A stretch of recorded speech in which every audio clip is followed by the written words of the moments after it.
have Si and O? Well, the first thing is yes, it does have Si. So does it have O? Yes, it does. So if it does, it is silicate. So we would mark it as silicate. Now that's the easy one. Let's move to one that's a little bit more difficult. Aluminum oxide. So when we look at this one, we are looking to see, does it have Si? Immediately, it's no. And it has to have both Si and O in order to be silicate. So now let's come down here for non-silicate. And we have 6 classes of non-silicate minerals.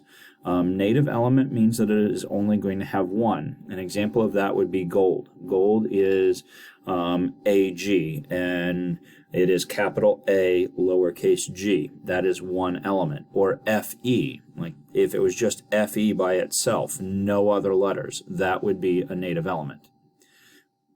So we can look at this and we can see that it is composed of Al and O. And the way we determine that is we look at for capital letters.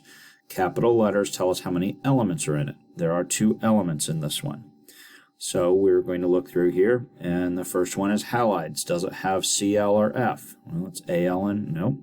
Does it have SO4? And it must have that combination of SO4.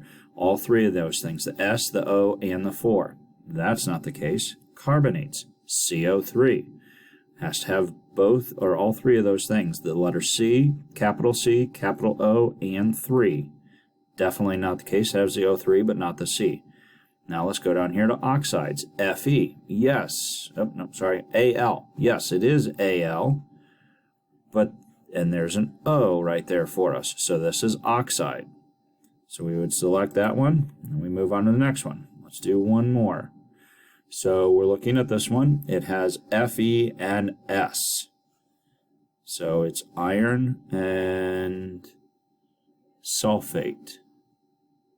So, sulfur, sorry. So I'm looking down here, and I'm looking for Fe here, and O. Definitely not the case, but Fe and S. So it's a sulfide. You're going to